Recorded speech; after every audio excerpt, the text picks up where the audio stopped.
Today, I am Nomi Aliganato and I will be discussing monetary policy and its objectives.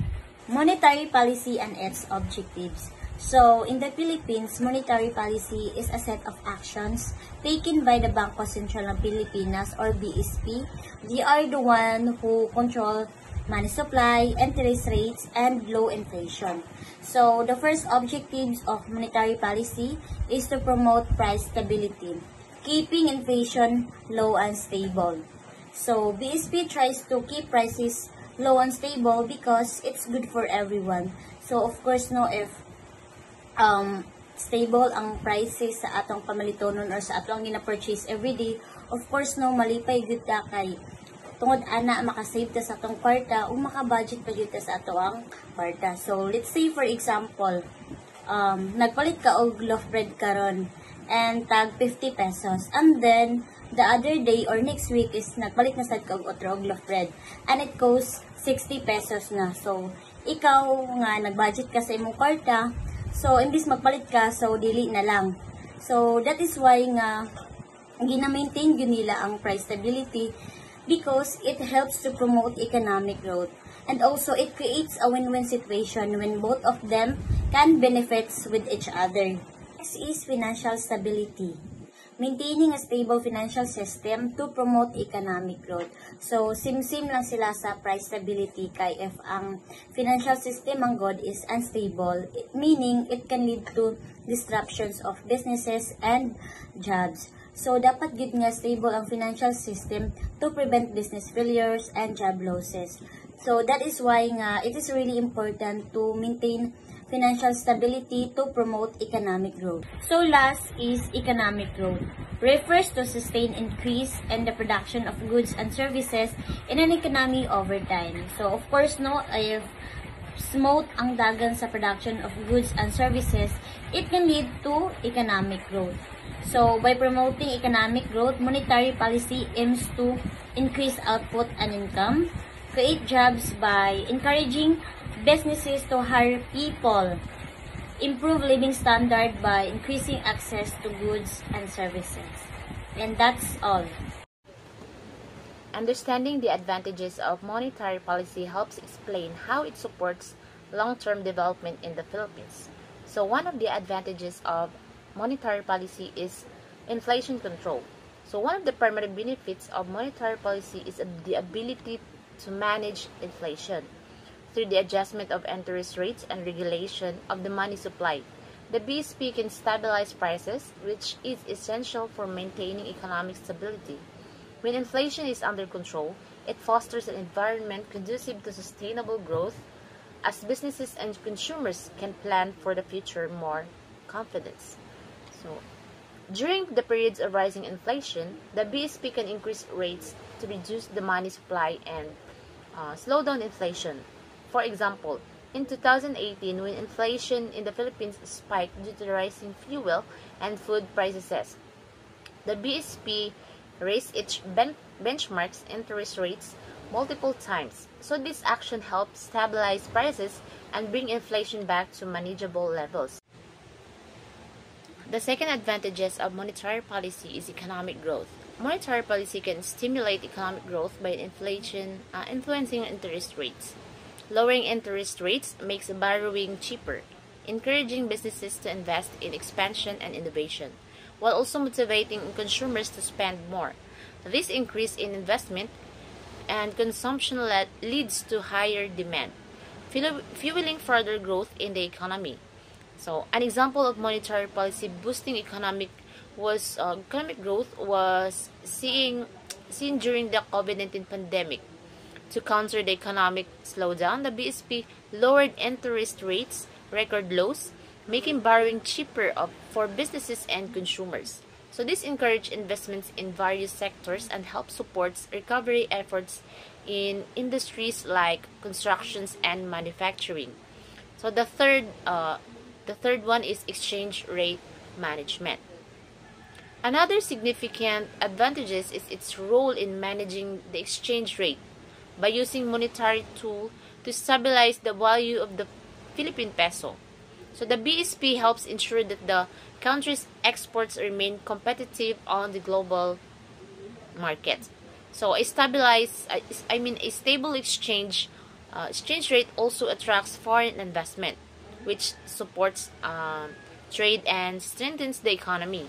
So the BSP regularly intervenes in the foreign exchange market to manage the peso value against other currencies.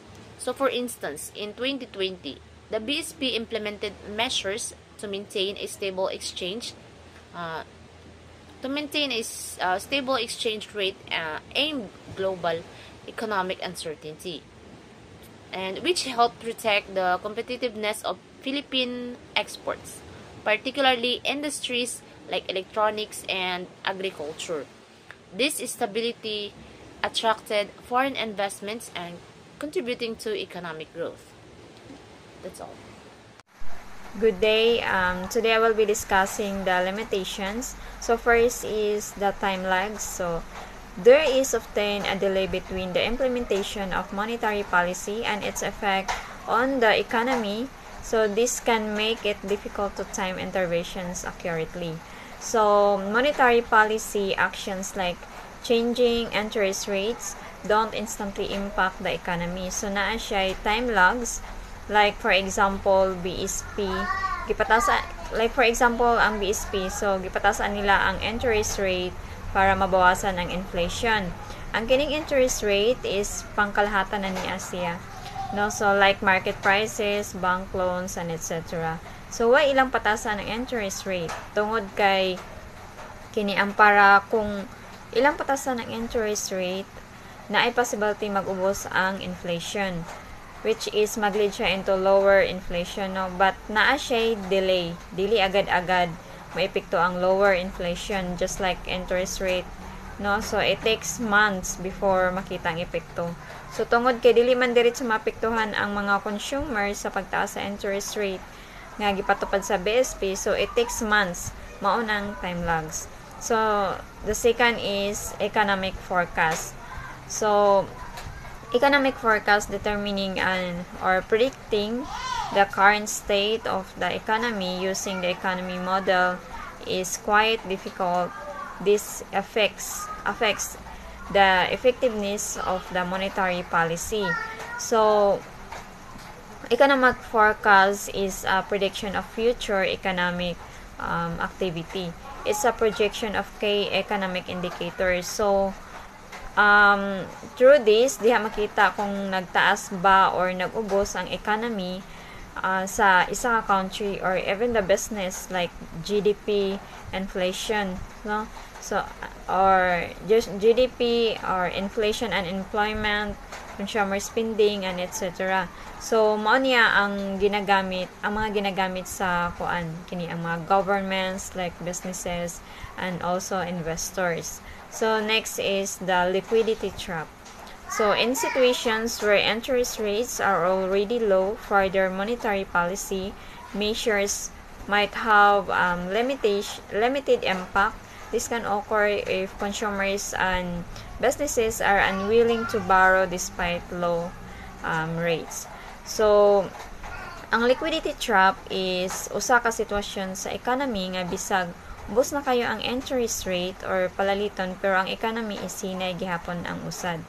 Why? Kani ang tungod kay ang mga consumer mas gipili nila ang mag-save sa money or hoarding money than spending their money maski ubos na kaayo ang kini ang interest rate. So one of the reason is they have fear of economic downturn. So people choose to save money para if ever mag-down ang economy, there sila kini ang allowed in the future, no? So they still have money to spend in the future. And another reason is people expect the prices continue to falling. So mas pilion nila nga di sila mag-spend sa money kay basin og mas muubos pa ang prices sa product. So that's a liquidity trap. Thank you. My topic is all about monetary and banking policy. So monetary policy refers to action taken by a central bank, such as Bangko Sentral ng Pilipinas, to control the money supply, interest rates, and credit availability to promote economic growth. So there are tools and types of monetary policy. The tolls. First is interest rates. Interest rates are the cost of borrowing money. By lowering interest rates, borrowing become cheaper, encouraging spending and investment. Like, for example, kung gusto sa gobyerno nga pakusgo ng ilang ekonomiya, ilang ipababa nila ang interest rates aron daghan manghulam sa kwarta para i-invest. Second is reserve requirements. So, kinahanglan nun nga na ay reserva. This is the percentage of deposit that banks are required to keep as reserve and cannot lend out. Higher reserve requirements reduce the amount banks can loan, while lower requirements increase in lending capacity.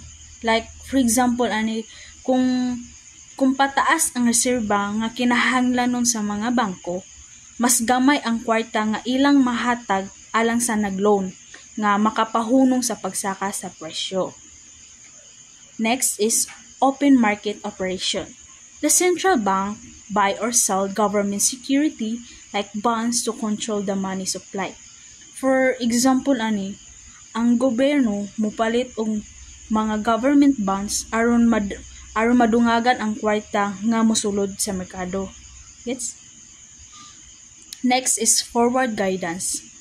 Forward guidance involves the central bank communicating its future monetary policy plans to influence market expectation and behavior.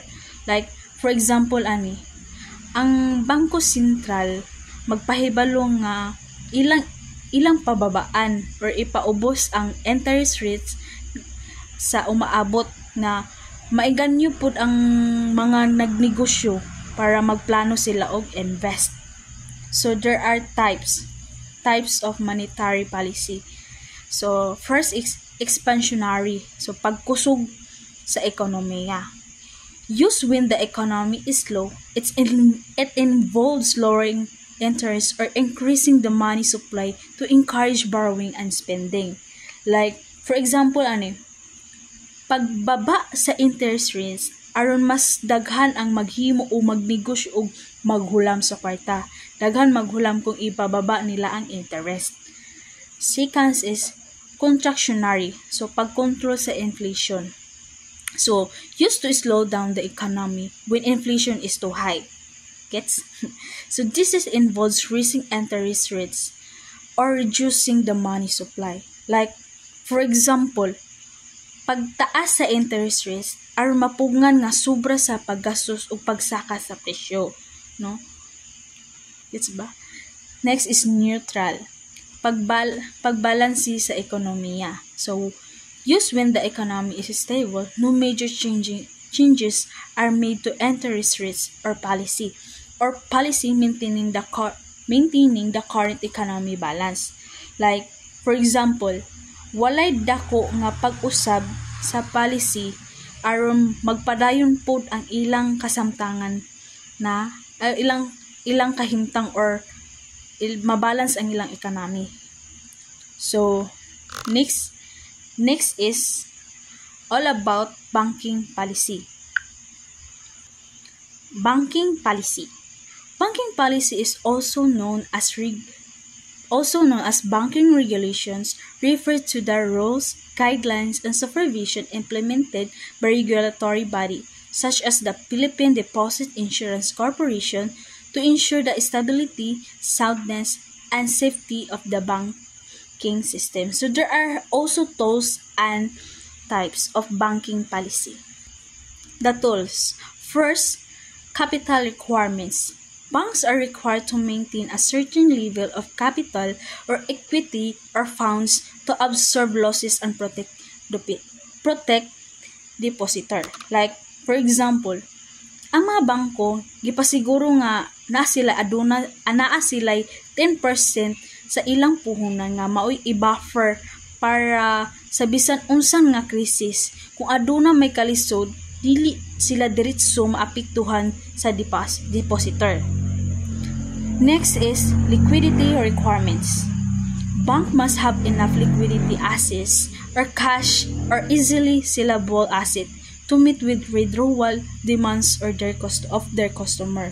Like, For example, kung daghan ang depositor nga mukuha sa ilang kwarta, kinahanglan na andam nga ang bangko sa cash aron mahatagan kini bisan unsa kadako nga kantidad.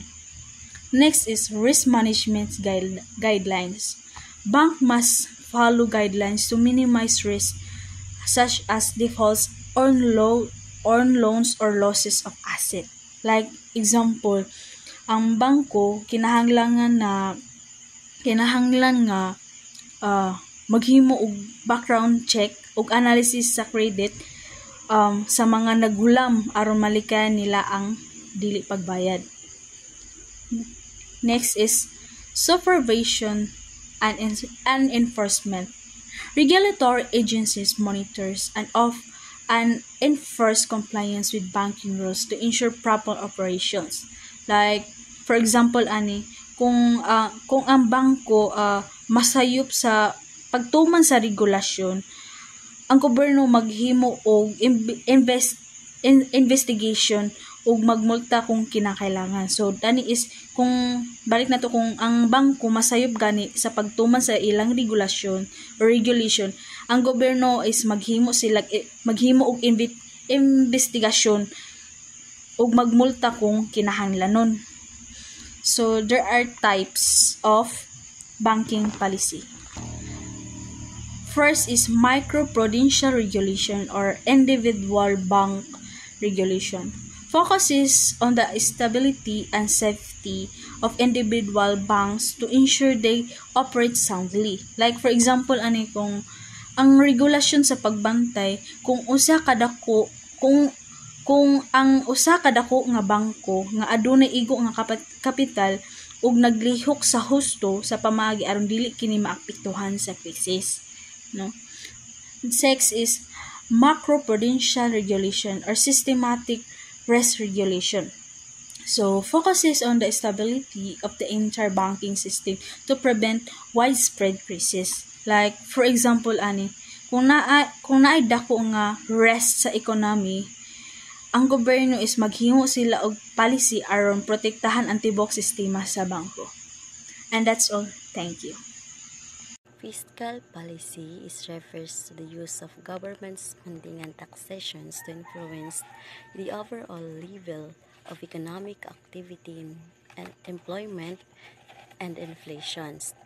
So, fiscal policy also is a macroeconomics, and it is a sister strategy of monetary policy through a central bank that influences a nation's money supply. First is fiscal policy tools. First is a government spending and options to increase or decrease economic activity. This refers to expenditures made by the government on goods, services, infrastructures, etc., which directly inject money into the economy. Second is taxations.